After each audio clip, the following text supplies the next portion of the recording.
The mystery surrounding the disappearance of blogger Ndiangui Kinyagia deepens as the Directorate of Criminal Investigations denies holding him, despite a court order to have him produced in court on Tuesday.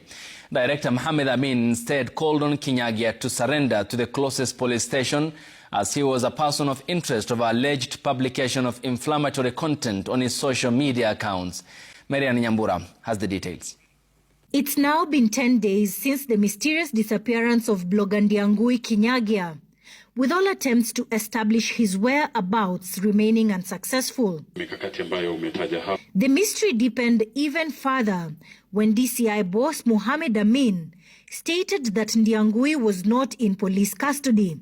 So mine is to confirm to Kenyans that Ndiangui is not under the custody of the National Police Service.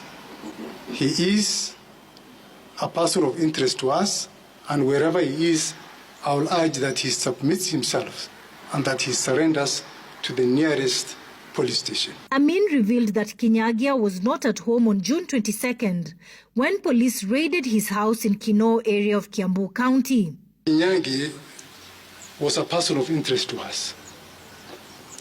After publishing very inflammatory material in the social media, we profiled him, we identified his residence, and our officers conducted a search at his apartment in Kinoo.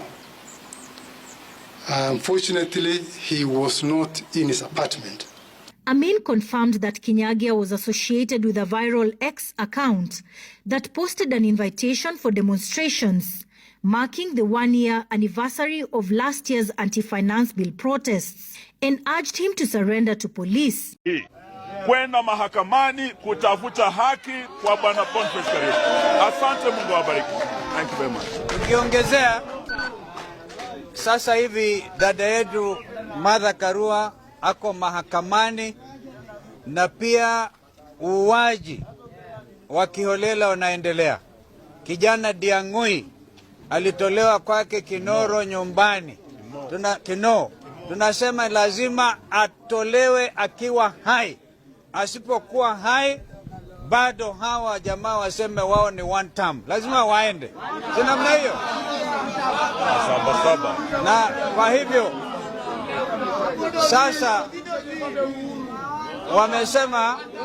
wamesema wamefutilia mbali gharama ya wale vijana ambao waliumia.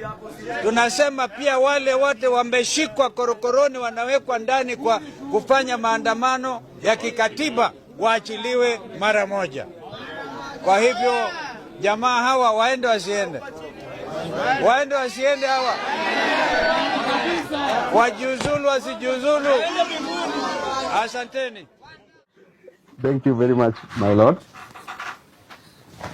My lord, I would like to start by the seriousness of this matter, that the second respondent, the fifth and the sixth, to show the unseriousness that they have, my lord, they have not even taken present before you as we speak. My lord, to speak to the writ of habeas corpus in a case of Etrelita de Martinez versus Director General and others,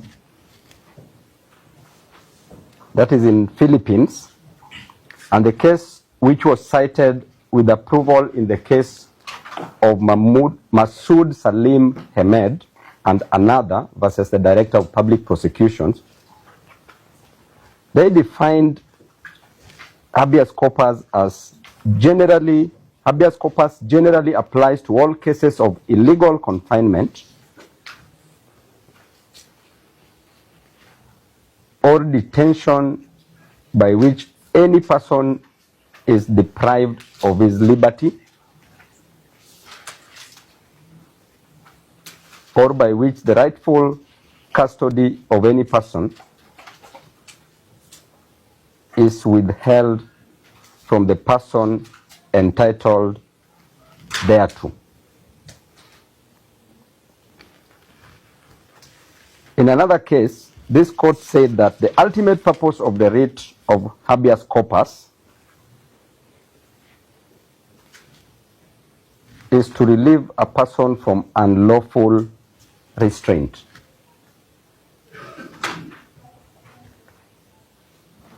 It is devised as a speedy relief from unlawful restraint, my Lord. And therefore, my Lord, this writ of habeas corpus is unlimited under Article 25, whatever the circumstance or whatever the situation.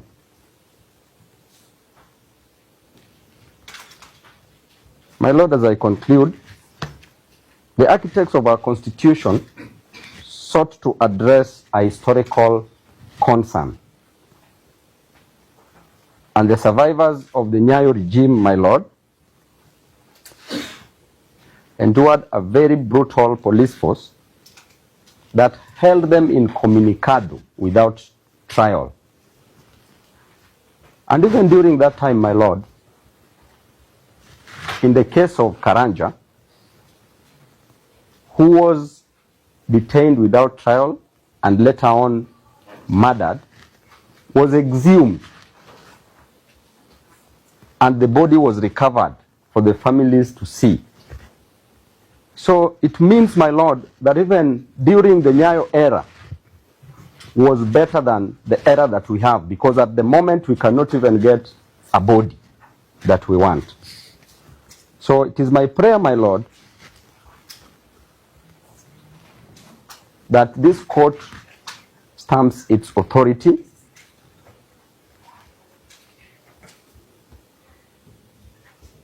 and help this nation secure justice. Thank you so much, my Lord.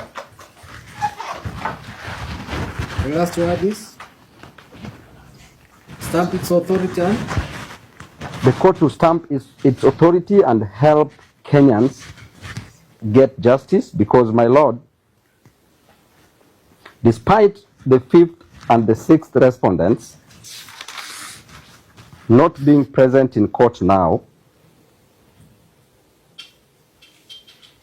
we are patient to even wait for them in the afternoon, because yesterday, according to the presser that the DCI director issued, he said that he would be in court today. Thank you.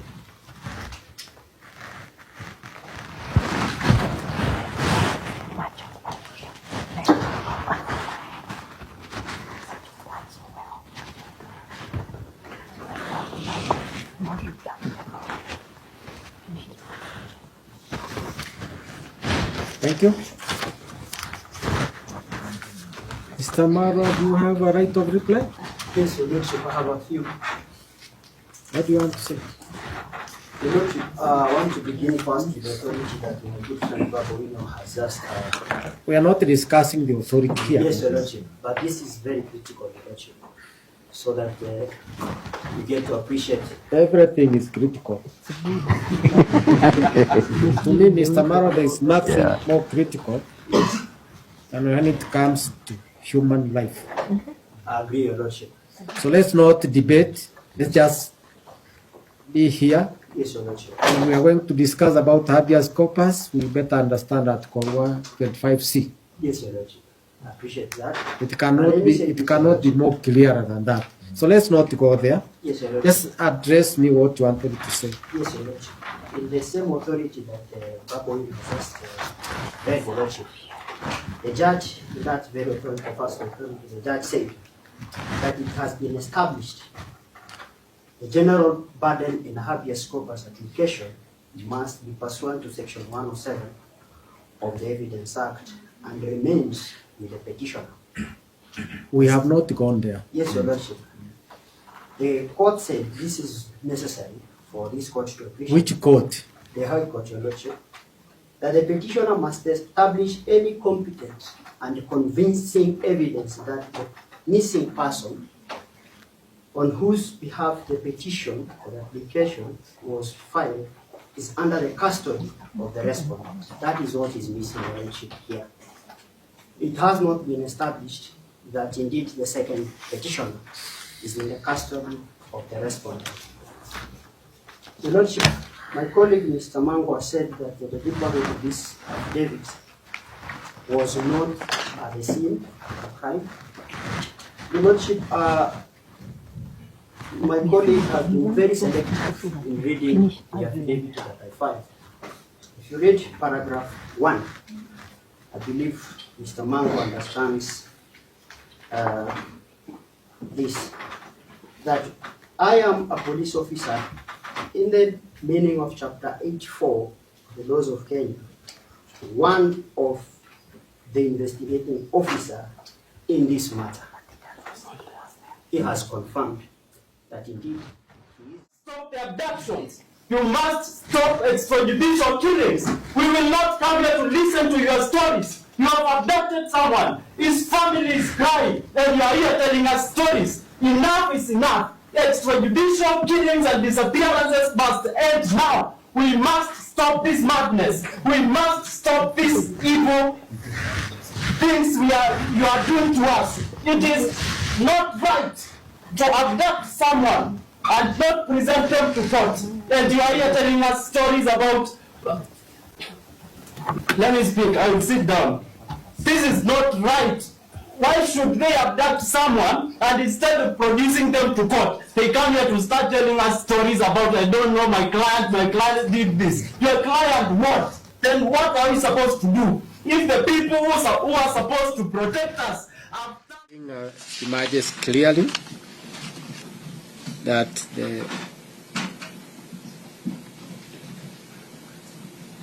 there was an interest on the second petitioner, and officers from the DCI visited his residence, and they were the last people to be in that residence on 21st of June, the date he disappeared. There are inventories which also appear to be coming from the DCI, which are contradictory. The inventories are said to have been signed by a caretaker. The caretaker did not swear an affidavit to say that she was present and she witnessed that the second petitioner was not in the residence. And since the DCI officers were the last people to be in that residence, conducted a search, and this person disappeared, and as contradictory as the inventories are, we need an explanation from the DCI where the second petitioner is. 11 a.m. and explain the whereabouts of the second petitioner or produce him in court. This matter will be mentioned on that day at 11 a.m. for further directions and orders. That person, whether he's dead or alive. As indicated from our affidavit, clearly you've seen the investigations are ongoing. They have said their story. Yes. You have said your story. Yes. I'm looking at the two stories. Yes. Yes. Your Lordship, in terms of timing, Your Lordship, we leave it to the discretion of the court. We cannot with certainty say that 3 or 7 days. We are not interested in any other thing. Yes. Other than the human being. I am also interested, Your Lordship. Yes. Yes, thank you. So when can we get this human being? And Your Lordship, that's what I'm saying, it will be very difficult for me to give. You know, Mr. Maro, tell your clients, Yes. and these people, I'm also speaking to these people. Yes. There is no way a Kenyan will get out of his abode and vanish from this world without trace. It's not humanly possible. That's correct, Your Lordship. So let's stop doing drama and stick to what the Constitution speaks to. Yes. We may not like it. We gave it to ourselves. Those are the words. And the future generation. So when can we have this person? He may be hiding, I don't know. Yes? Because your people, clients are pursuing him. Yes, Your Lordship. And he has to live like an animal. So, When can I have this person in court? Your Lordship, could I be given 7 minutes to get my plan? And Your Lordship, he can't be found even before the lapse of 7 days. He has been missing since 21st. So today is 10 days. Yeah? All we want is this Kenyan. Where is he? Nothing more. We are not interested in drama, we're not interested in anything. There is a human being missing. So, where is he? Is he alive or dead? Just that. The response now is on me. They are looking upon this court to get this person alive or dead.